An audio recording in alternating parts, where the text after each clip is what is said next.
Hello and welcome, everyone. My name is Nadia Ali. I'm the director of the Center for Middle East Studies here at Brown University. And it's my great pleasure to welcome you all to the first event of the season, the academic year. Today, I will be in conversation with Dr. Ashjan Ajour to discuss her recently published book entitled Reclaiming Humanity in Palestinian Hunger Strikes, Revolutionary Subjectivity and Decolonizing the Body. Today's event is a joint venture between the Center for Middle East Studies and one of its main initiatives here, which is the New Directions in Palestine Studies. So Ashjan Ajour is an academic researcher in sociology at the University of Leicester in the UK. Her research focuses on gender, feminist theories and movements, decolonization, political subjectivity, and incarceration. Welcome, Ashjan. It's very nice to have you today and to discuss your book. The book was just published a few months ago, right? Yeah, yes. End of December 21. Oh, okay. So it's been a few months then. Yeah, so I mean, I have lots of questions in relation to the book, but I thought it would be interesting both for myself, but also for our viewers to find out a little bit how you actually got interested into the topic. I mean, it's a very tough and difficult subject to work on. So why did you choose to study Palestinian hunger strikers? Yeah, thank you, Nadia. It's really very special to have this webinar with at the Brown University. I'm very glad, and thank you for sharing the space with me. Yeah, what made me to engage in this book? The political reality in Palestine. So before I started my research in 2014, hunger strike as a phenomenon was a prominent form of resistance. And by the way, it's still happening until now. I just wanted to point out that 2 weeks ago, the Palestinian political prisoner, Khalil Awauda, he ended his 180 days of hunger strike after he achieved his freedom. So hunger strike is a contemporary and ongoing phenomena. And this is what compelled me to research this critical form of resistance. And as you know, as a Palestinian, I witnessed the hunger strike. I participated in the solidarity events with the prisoners' cause, and I wanted to understand what determined this radical resistance, how the prisoners, like the political detainees, employed their bodies in resistance, what is their philosophy of freedom and self-determination. So, like, I would add my intellectual also and academic background and my interest in the question of subjectivity and revolution led me to this book because like it related to my dissertation, my master dissertation. This is my first book. It was like I engaged with the feminist liberal discourse and I focused on the transformation of Palestinian resistance in post-Oslo. And this led me to a question like what alternative emancipatory politics which challenged the liberal discourse that I engaged with. And of course, the hunger strike was empirical instance of anti-colonial resistance for me. Third thing, what drove me like to focus on this, the absence of academic study on this important form of resistance. Like there was some literature in Arabic on the collective hunger strike, but I haven't found like studies from the perspective I'm engaging with, the lived experience. So this is like what led me to this book. Mm-hmm. Yeah, I have to say, following reading your book, which was very moving, and also following the recommendation of a dear friend of mine, I've now reading Banu Bagu's book, and I can see that it sort of resonates, quite a bit. But of course, the context is very specific in terms of the political context of hunger strikers in Palestine. I mean, on the one hand, and you're engaging with that, on the one hand, we have settler-colonialism, dispossession, as well as a different range or different forms of control and violence by the state, right? Yeah.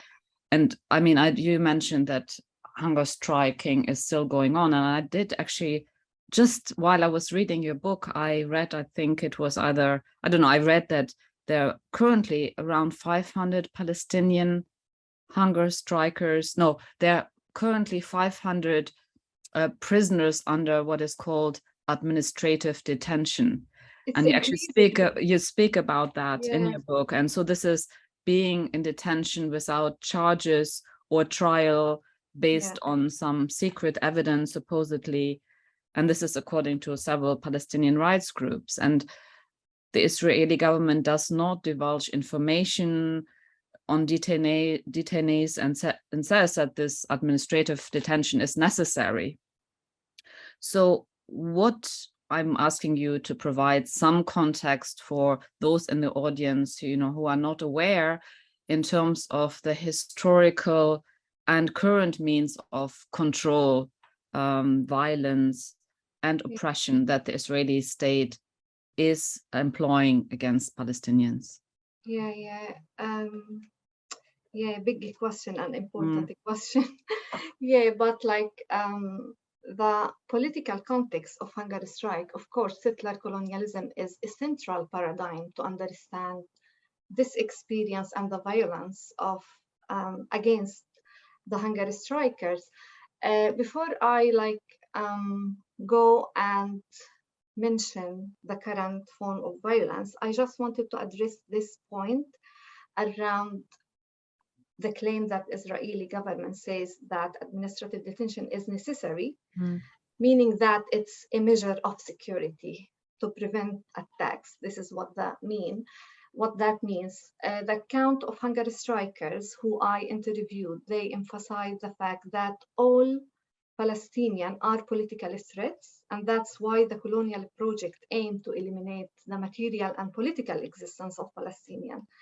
So also, like Ilan Papi, he mentioned how Israel is a security-obsessed state, mukhabarat state, or a state of exception. So all Palestinian is a potential threat on Israel. And like the account of hunger strikers, they believe, according to their stories, the reason for administrative detention is not because the detainees are dangerous, but because they suspect that they might be dangerous. And there are rooms in the prison. This is the way they told me when I asked about administrative detention. So it's not related to the resistance fighters who belong to military organization, but it's unjust policy that targeted all people in Palestinian society, activists, students, academics, professors, lawyers. So here the idea is not to destroy the Palestinian resistance, but to destroy the Palestinian society. And regarding the current means of Israeli violence, like your question, in my book, I explained technologies of power that the Israeli state employed against them. And I showed that the violence of administrative detention is a form of disposition of the humanity. So they describe the administrative detention as a crime against the humanity, as an exercise of power that controls their future, dispossess their humanity. And I just want to say that the colonial violence in this case is not limited to incarcerating and torture the captive body, but it extends to the psyche. The way they explain the violence, prison is a time without time. We are living dead in the prisons. And I showed that the disposition of administrative detention is taking 3 forms. I said it's disposition of hope and the future, because they are arrested and live a precarious life without a trial or detention. Some political prisoners, they spent 14 years under administrative detention. So they told me, if we know that we are sentenced for 10 years, for 20 years, so it's a form of confiscating the future and hope. And they renew the detention in a cruel way. Like sometimes when they release them, they arrested them at the moment of freedom.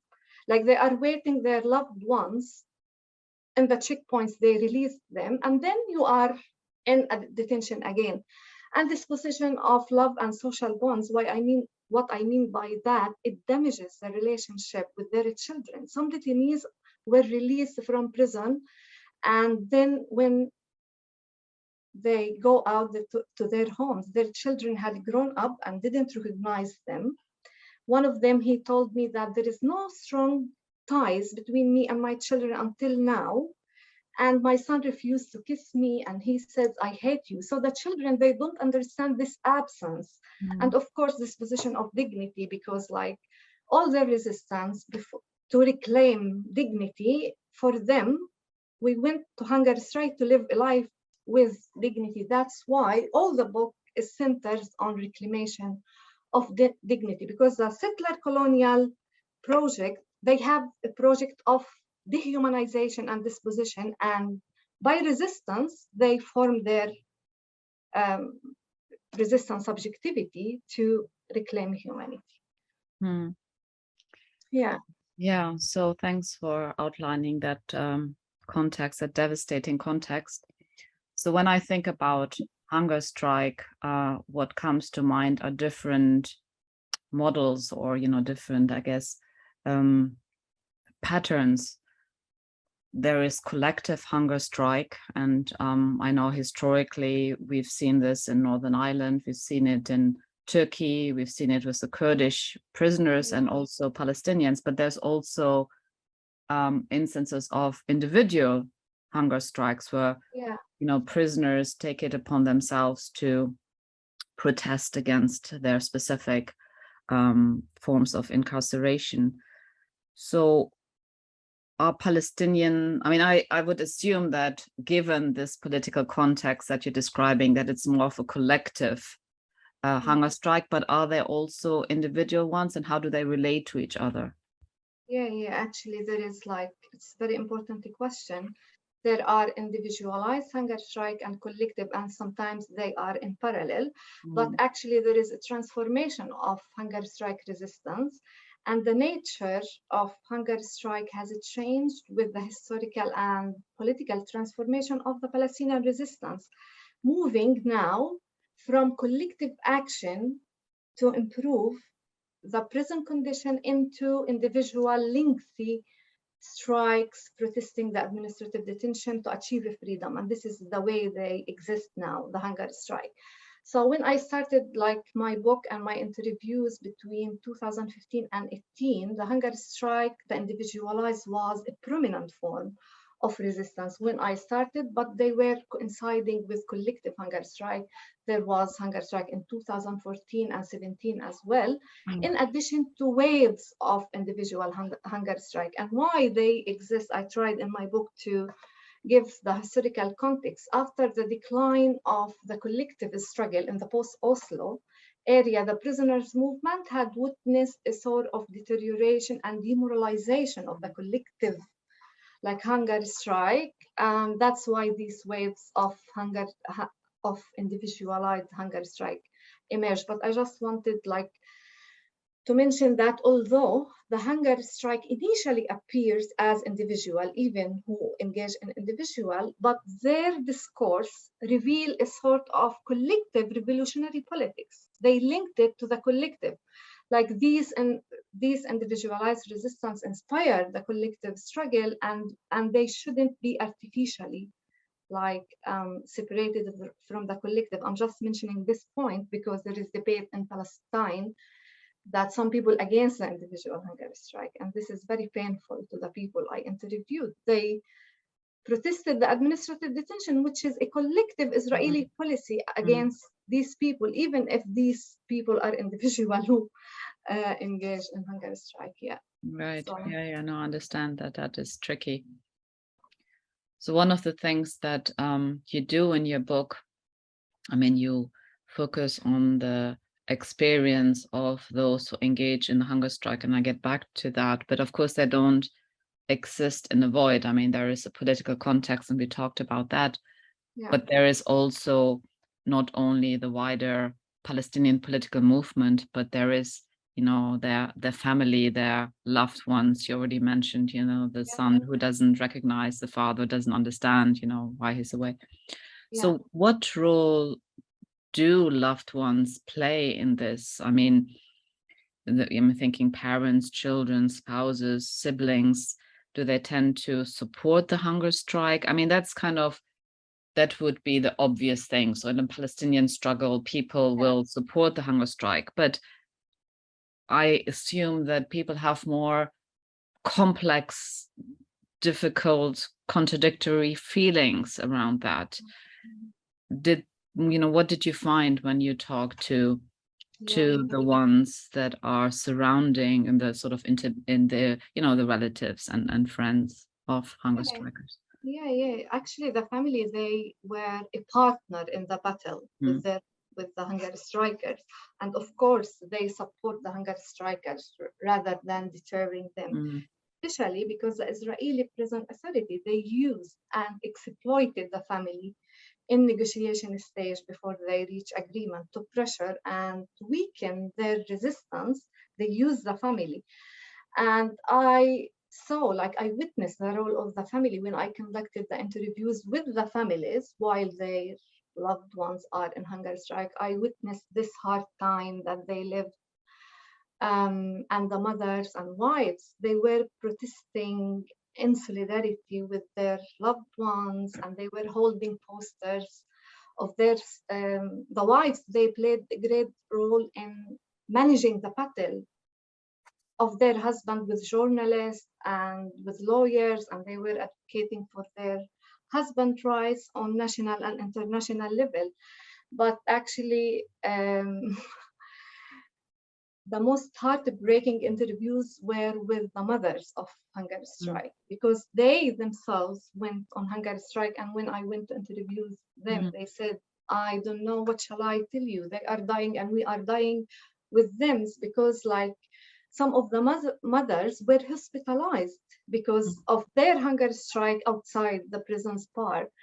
And the situation of sick mothers was also used to manipulate them in the struggle. And that's why what I mean by the family was partner in the battle itself. Like the mothers were brought to the hospital when they were in danger, like in the last stages of hunger strike. And sometimes the attitude and the performance of the mothers surprised not only their sons, but also the Israeli intelligence, like who were in the room when the mothers told their sons, don't put any food in your mouth before you get your rights. And one of them, he said, my mother told me, if you break, don't come home, meaning that don't be defeated until you achieve this, until you achieved your freedom. So the Israelis were surprised, and they were asking, are you sure these are your mothers? Is it logical that the mother's asking? Because like they expected that they brought the mother to influence them.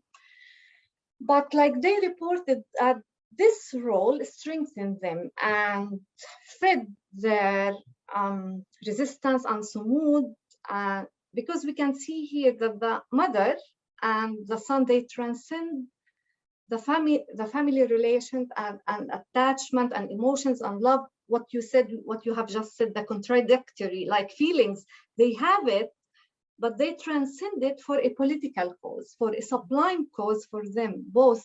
And we have to remember this symbolic relation with the mother. When I asked them what Palestine means for you, he said, you see, my mother, this is al-Watan, home. So like the role of the mother was really striking.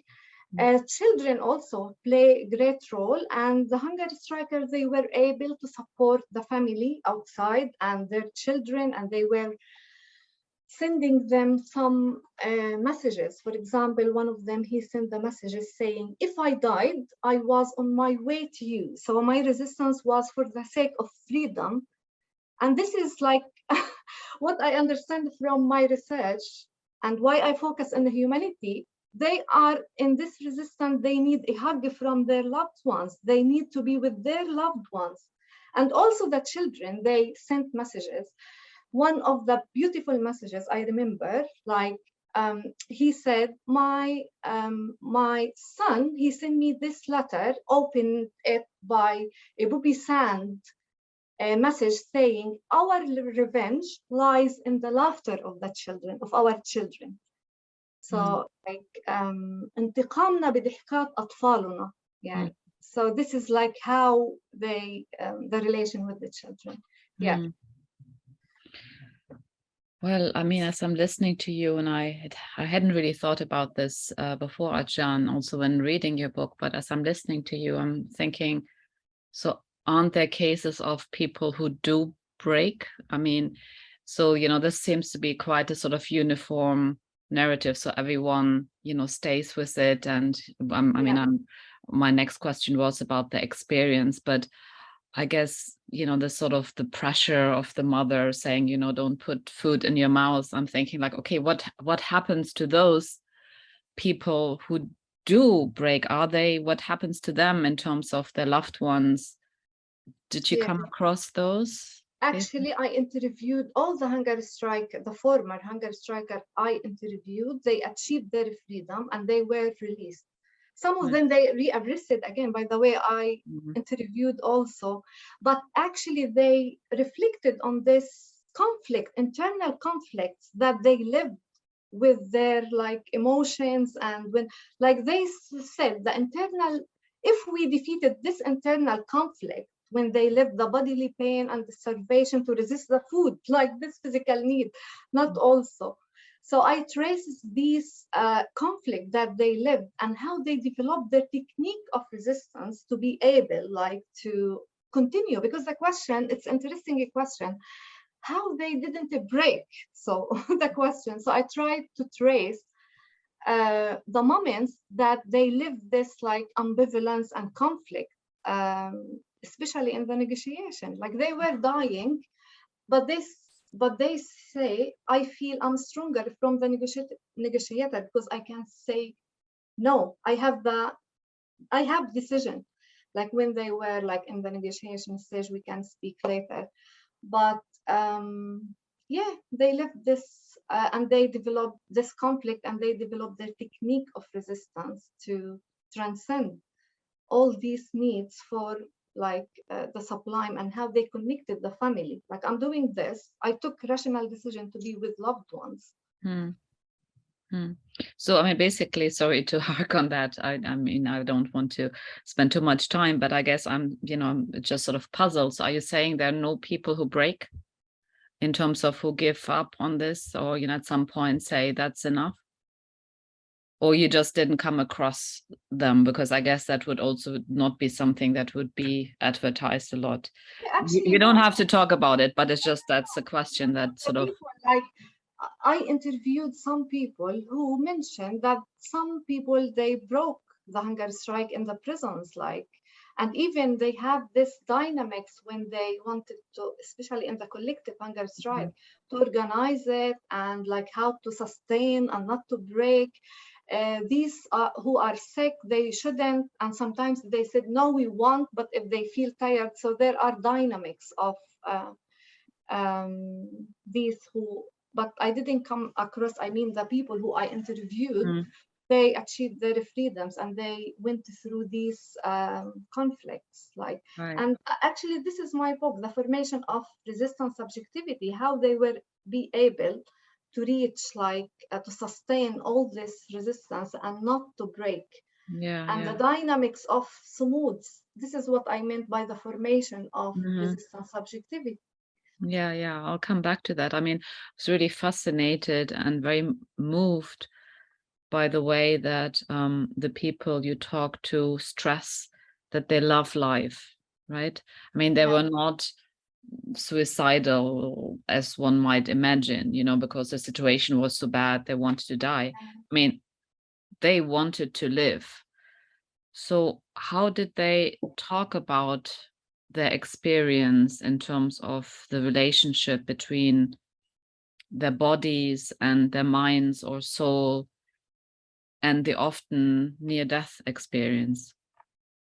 Yeah, because their discourses is full of hope and love. I'm just like, I reflected on their loves the relationship with the loved ones, and they assert that they went on this struggle not to die, but to fight. They are like resistant fighters. If they go to the battle, there is a probability that they might die. So they are going to fight, not to die.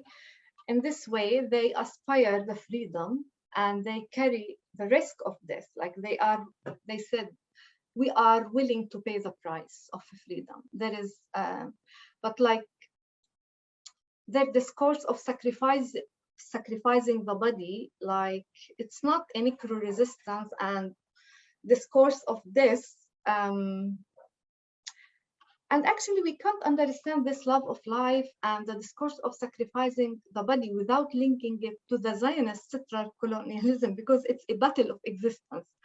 Like you mentioned Northern Ireland and Turkey, and in the settler-colonial, they aim to eliminate like the Palestinian existence, both material and immaterial and political. So it's a battle of existence. So we can't understand this love of life when in this like antagonistic struggle, there is a colonizer who want to dehumanize you and reduce you to a submissive, like we can't like understand sacrificing the body without linking it. And they use like, because you ask about the relation of body and soul, they use this metaphor, our bodies as a bridge of return, and their like political grammar and their discourse of resistance. And here, like the body is a method of resistance. Their philosophy of freedom, they don't see the martyr body as loss, but it's like for self-determination. So they inscribe to the body the anti-colonial like culture and collective resistance. It's an instrument for liberation, like, because this research about employing bodies in resistance, how they use it, and yeah. So I have plenty more questions, but I forgot to mention in the beginning that the audience, I would invite you to put your questions or comments in the Q&A function, and we will have time to get to that. So if you have any question or comment, please share those with us. Sort of moving from this answer, I mean, it became clear when reading the various testimonies and experiences that people went through in the context of the prolonged hunger strike. I mean, this is, you know, you describe your long days, weeks, months. I mean, what was really striking was that, I mean, for all of them, it became a spiritual journey. yeah. So can you elaborate on that point? Yeah, there is like, this is one of the contribution of my book. It's not only political strategy, the hunger strike, but it's also, it shows the spiritualization of the struggle. And I wrote an article before, like, because this is what I found, that this is a singular and the specificity of like the case of Palestine. So the state of spirituality was expressed by most of them regarding their political parties, from the leftists, from the secular, religious, non-religious, even the leftists, they mentioned the soul. And so they live this state of a transcendence, which they experience in the edge of life and death, like we call it the limit experience. And and it entails a sort of mystical like dimension. It's beyond their capacity of expression, what they live. They didn't live a sort of normal pain.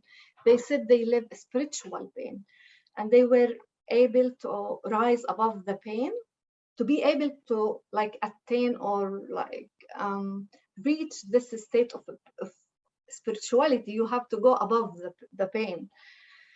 And like in their discourse, it was like interesting how they construct a sort of metaphysical like concepts For example, the concepts of the soul and the way they prioritize the soul at the price of the body. And in this spirituality, there is some original language emerged. For example, the latent energy in Arabic means الطاقة الكامنة, that they were surprised by the explosion of latent energy or superpower that they claimed it was within them.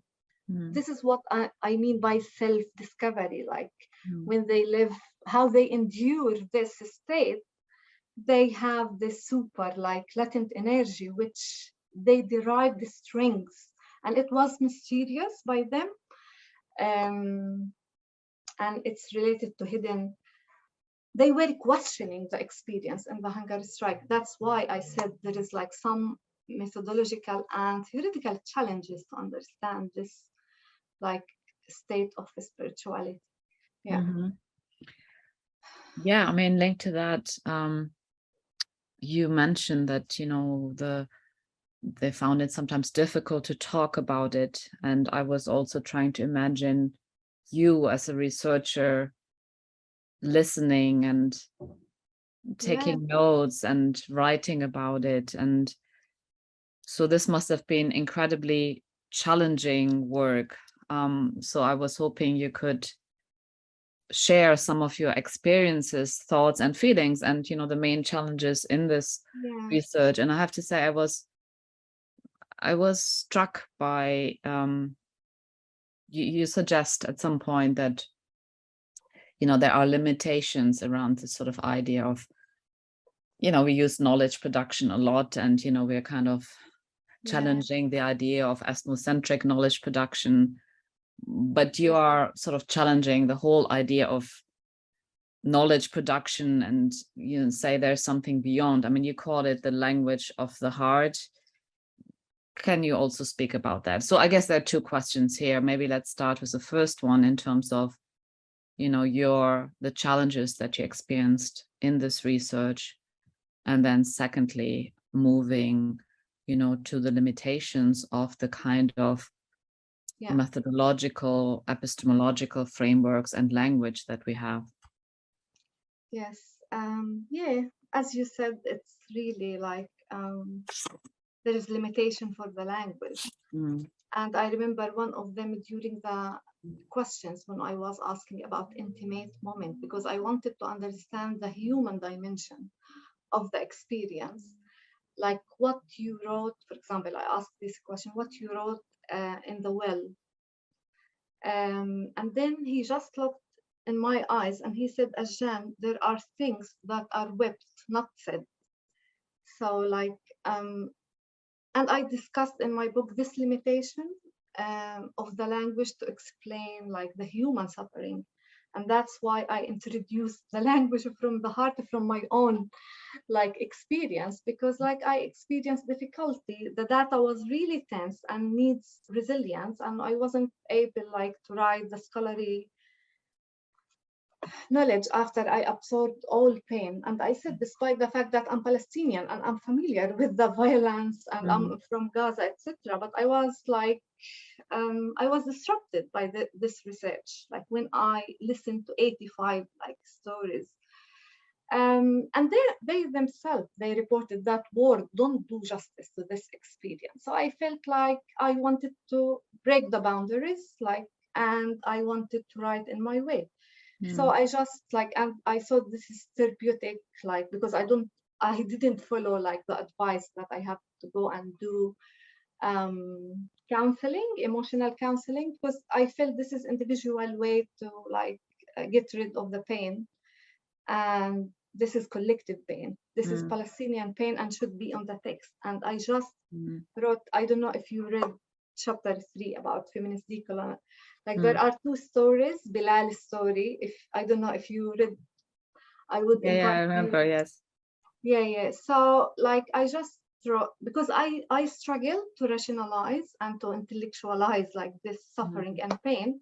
I articulated some of the interviews and storytelling, and I fictionalized them. I tried to foregrounded them on feminist decolonial ethnography and methodology. Yeah, because there was intimate connection in the field, and the researcher, I wanted like to be in the text and my pain and how it like united with their pain. So yeah, as I said, the data was really complex, rich, required resilience, and it was hard for me to digest the pain. And so, but at the end, like I wrote the book, but I tried to introduce the language of the heart. Yeah, it's interesting what you say about sort of refusing therapy. It's just a few days in The Guardian, there was an article, something along the lines, you know, we've been told lies about mental health, and it was therapist, I don't remember her name, but, you know, was making precisely this point, you know, yes, of course, individual therapy might be important, but there are all these structural issues that we're all, you know, facing. And some people, of course, by virtue of, you know, their ethnicity, race, class, and so on, or sexuality more so, and that, or by virtue of their nationality, as in Palestinians, and that, you know, in some ways, the kind of individual emphasis in terms of mental health lets, I guess, governments off the hook, and not just governments, communities, in terms of the, you know, structural issues that we're facing. I have several other questions, but I see there are a couple of questions from the audience. So let me shift over for a moment. Thank you. There's Mohammed Qatar, who is saying, incredible book. Can you tell us about the reaction of Israeli authorities during the hunger strike? Are they forced to eat or to take vitamins and supplements? Does Israel practice violence against them to end their resistance? Also, why do you think Israel doesn't let them die? Oh my God, this is a very big question. Yeah. To address, like, yeah, I already mentioned the disposition, the administrative detention violence, and how it takes different forms. And this is before the hunger strike, and that's why they engaged in hunger strike. But like the violence even continued after they went on hunger strike. All forms, different forms of violence were exercised on the starving body in order to break the hunger strike, even in the strike. So the technique of powers developed through the life of hunger strike, and there were various depending on the stages. That's why one of the chapter was on delineating the techniques of power and resistance over the different stages of hunger strike. And I said there is the first stage, different technology of power, advanced stage, and the negotiation. So like Israel, they were studying how to like, so in the first stage, before they went to the hospital, they were subjected to punitive measures because they made a decision to be in hunger strike. They put them in solitary confinement and isolation, confiscation of their belongings, they preventing their families and lawyers. So it's punitive in the first stage. This is the violence. In the second stage, after 25 to 30, when they were sure that they will not break the hunger strike despite of the violence, they sent them to the hospital. They were hospitalized. And here, the form of violence when they were in the hospital was around manipulating the supplements and vitamins. And in this way, it's different from Turkey. And like in the case of Palestine, they wanted to prolong the hunger strike, the Israelis. And this is their technique of oppression through the use of supplements and vitamins. And this is forced feeding, by the way, like, and they believe that they wanted. And here, like the dynamics between resistance and power, Israel wants to prolong, and the Palestinians, they wanted to put the pressure and shorten the hunger strike and to reach the dangerous stage to be able to negotiate, because the negotiation happened at this crisis like point. So the prisoners, they wanted to shorten, because like the point when the prisoners' health seriously deteriorated and enter the danger zone, here they like they negotiate. So for them, and for them, the negotiation itself, because Israel wants to negotiate, it's a victory. They said, as long as they're negotiating with me, I'm the stronger party. This is the way, like, yeah. And before they reach the agreement, like, it's striking how was in the negotiation, I said it's a battle in the battle. They were arguing about the date of release. Even if the negotiator said, we will release you, for example, in this date, they were saying, no, I want in this date. So for them, the outcome of the agreement is determined the victory. It was striking how it's the battle of wills here, like the colonizer and colonizer, like I want to be like in this. So this is like they practice the form of violence. The force feeding is in itself. So I hope I answered like the question, but why Israel doesn't want them to die? This is like the important question. Yeah, Israel, they negotiate, and Israel doesn't want them to die. According to their narrative and to their stories, they believe that it's a scandal for Palestine to die in this way in the prison. Like Israel will be embarrassed by the international community. And this is the core of their struggle. They are staging hunger strike to appeal. They are invisible. Wait, sorry to interrupt. I'm now a bit confused with the they. Who is they? Can you just be specific? Yeah, sorry, like Israel state is willing to negotiate and doesn't want them to die. Right.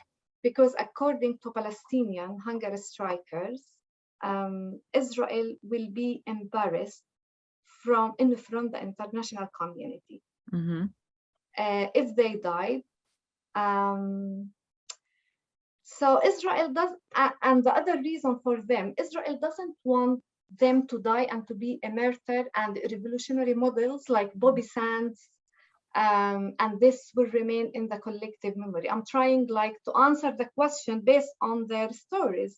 I asked this question, like, why Israel like negotiate with you? And they try to avoid their death. And this is the revolution. The international community embarrassed, and we are staging the hunger strike to appeal the international community. They doesn't want us to be martyred. But despite the fact that Israeli authorities often negotiation, I would say that they expose the striking prisoners to death, like, and sometimes after they release them, they rearrest them again.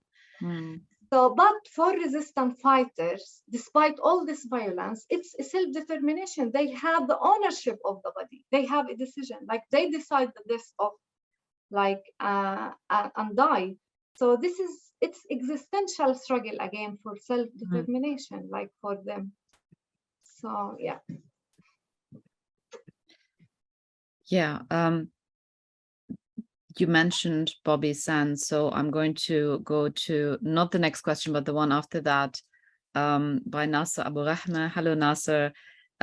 He's saying, thank you for this. It's been insightful and very moving. I'm struck by the circulation of the quote, our revenge will be the laughter of our children, because it originates, as far as I know, with the Irish revolutionary and hunger striker Bobby Sands. I think you mentioned that as well, Ashjan. So Nasser is asking, what kind of transnational circulations exist today around these practices? Is there a self-conscious articulation with anti-carceral body practices elsewhere? Do the prisoners ever talk about their struggle in these terms? I didn't understand the second part of the question. Well, the second part of the question, if I understand it correctly, relates to the awareness. Do the prisoners, Palestinian prisoners, do they have an awareness of hunger strikes elsewhere? And do they incorporate in their sort of, when they speak about it, when they think about it, do they reference this? Is there a kind of transnational dimension to the hunger strike? Yeah, this is very interesting question. Thank you, Nasser. And of course, it's nice that you are attending. And I used your work, by the way, in the second chapter when I was talking about the history of hunger strike and how it's different from what is called suicide bombing, because I called it martyrdom operator. I'm against the suicide bombing as a concept. So it was inspiring work and I used it. So thank you for the question. Regarding the transnational awareness, if they are aware, actually, yes, and it's the same as the family. When Nadia asked me about the family, and I said they are partner. These revolution, they call it the revolutionary of the world, أحرار العالم. So they inspired them. These are the icons of resistance, and they have this like international dimension. So they, especially some prisoners who are from the leftist parties, like they use Guevara and Castro and all this like revolutionary heritage, which like shape their revolutionary consciousness. So they are aware. And even in the solidarity movement, I witnessed like the family of hunger strikers, how there is like in the posters, they are having their sons and for example, like Bobby Sands. So yeah, this dimension is really important and it fed and inspired the resistance, and they call it, we are part of the revolutionary of the world. Mm-hmm. Thanks. So a question by Felicia Barguti, who's thanking you, who has not read the book yet, but she would like to ask you, Ashjan, about hunger strikers. How do they establish their concept of freedom compared with other Palestinian prisoners? For example, does it start from their knowledge and awareness of the illegality of administrative detention, or other things that we are not aware of? What is the commonality between all of them? For example, do they start their strike once they get the sentence, or do they need to wait for 6 months or so? Don't know if the question is clear. It's a bit unclear to me, but I don't know if you got it, Ashjan. Yeah, I got it when she asked about the concept of a freedom. What is there like? Yeah, I mean, I think sort of at the core of the question, as I see it, is the relationship between the hunger strikers and other prisoners, both in terms of the concept of freedom, but also in terms of their awareness of illegality, particularly in relation to administrative detention. And then there's a question around timing. But I think the main question, as far as I see it, is the sort of commonality and difference between, other prisoners and the hunger strikers. Yeah, this is a very interesting question if I understand it the way I, because like I, as a researcher, I have this question before about like, okay, we have many detainees. You mentioned Nadia 500, but by the way, they are 7 now. The number is increasing. So I was asking, okay, we have political prisoners who are already resistant fighters and revolutionary, but when they made this decision, why these people, like I was asking as a researcher, like when they engage, like they are already resistant fighters in a prison, because the prison is a site of resistance. Like the confrontation didn't end with the incarceration and imprisonments. They are in a prison, by the way, because they are activists and they are, but of course, the administrative detention, like all Palestinians are active in resistance. Sometimes they are under detention because of their opinions, like political opinions.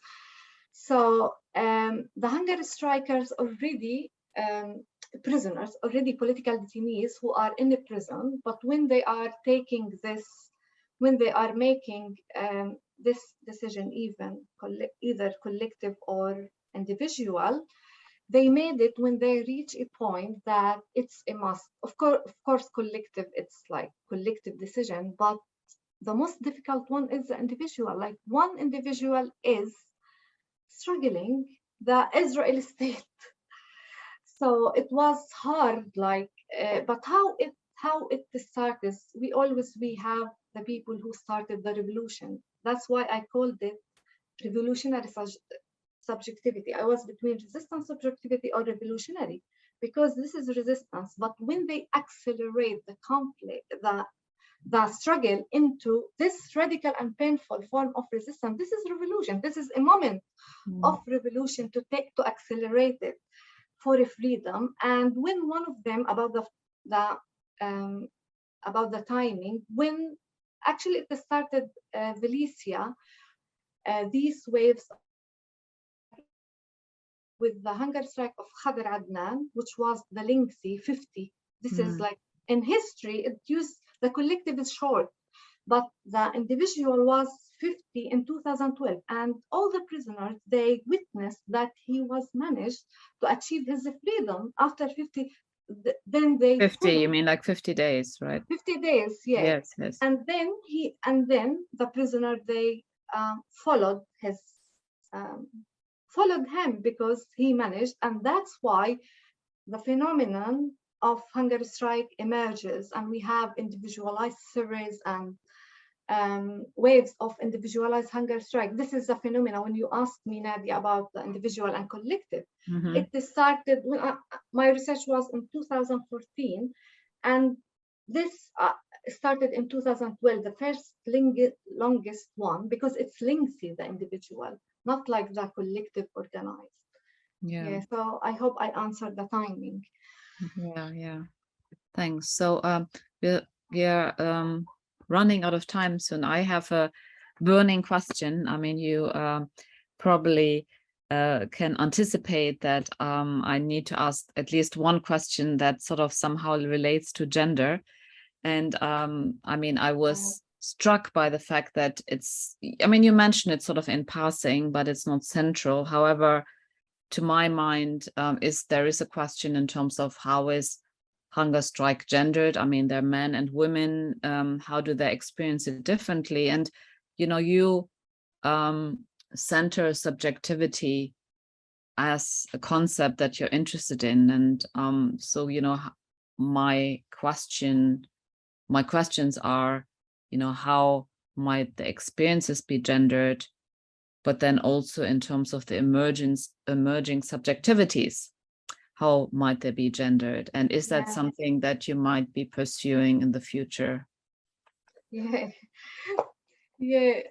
Of course, the experience and narrative of hunger strike is gendered, and the interviews with both women and men, the male and female hunger strikers, it shows how it's gender. It shows how the Israeli prison authorities, they use sexuality and gender in their techniques of control, like how their testimonies, like it reveals this colonial assumption about patriarchal culture and about gendered body, and how in their techniques, like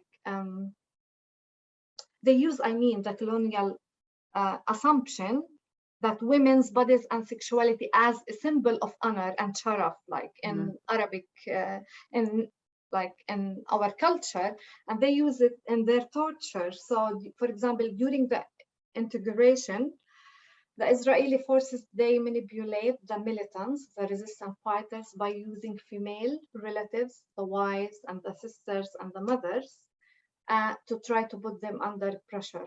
Again, like to sacrifice the political cause for like their cultural values, and they touch on sensitive points of identity, like as men in Eastern Muslim society. So they try to attack the values, especially the sharaf of their women's, and this the honor, yes. And this provoked strong anger and resistance. And actually in the narrative also, it's important to mention that men narrate that there is a sort of sexual harassment by the interrogators, not only against the women, by the way, even the men. So like we can see the sexuality of men and like women exploited. Yeah, and the colonial and racist knowledge, as I said, it was employed. So, but this, because your question about subjectivity and gender, like this violence and techniques enable techniques of resistance. Because like in all my research, in my book, I'm focusing on many studies on technologies of power, Foucault and the empirical cases. I wanted to understand the resistance, the subjectivity of resistance. So how in their techniques of resistance, they were able in this interaction to challenge this Orientalist and colonial assumption, and how women's subjectivity was shaped during like the disruption of this stereotypical like perception of Palestinian women and gendered body. So how it was constitute the gendered subjectivity by destabilizing the gendered body, like they politicized their existence. The women, like in this resistance, they transcend the gender body into a political subject and constitute their subjectivity. And this is what I'm trying to expand the gender focus from a feminist lens now, like to address the gender methods of oppressive and also the techniques of resistance, like. Yeah, I mean, that's the whole field. I mean, I would be very interested to talk to you more about. I mean, we literally just have 2 minutes. There's one more question. So, Ashjan, I'll ask you to be very quick in answering. As a young PhD student, he doesn't want to have his name mentioned, that is also doing the PhD about hunger strikes by Palestinian political prisoners. The person asked you to talk about how you guided the interviews. Were they structured interviews or unstructured? And how did you actually reach former hunger strikers? I mean, it sounds to me like this person needs to connect with you. So, just a few words, Ashjan, because, we are running out of time, and then I am suggesting that you, anonymous question person, if you contact Ashjan directly. Yeah.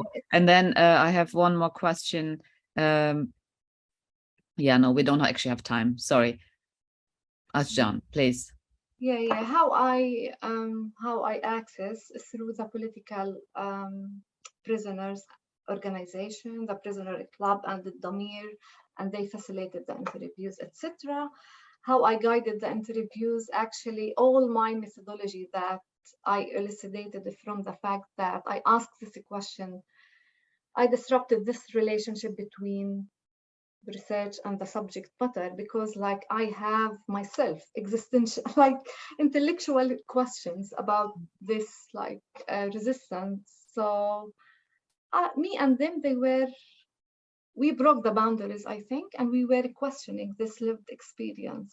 And we bonded, because this is high level of intimacy. When there is emotions, no boundaries. Yes. So there was emotions, but don't listen to me as a PhD student, just Well, I mean, but I have to say, I can't really see anyone doing research on hunger strike or many other subjects for that matter with structured interviews. I mean, that just wouldn't work. I mean, you would just get a very sort of superficial script, right? I mean, that's but Ashjan, this was fascinating, very moving. We could have continued for a long time. There are a few other questions, but unfortunately we've run out of time. So I'd like to thank you. I'd like to thank the audience. We are recording this event, so you can listen to it again or share it with friends, colleagues, or students. Many thanks, Ashjan. Thank you, Nadia. Really, thanks. Okay. Bye-bye, everyone. Bye.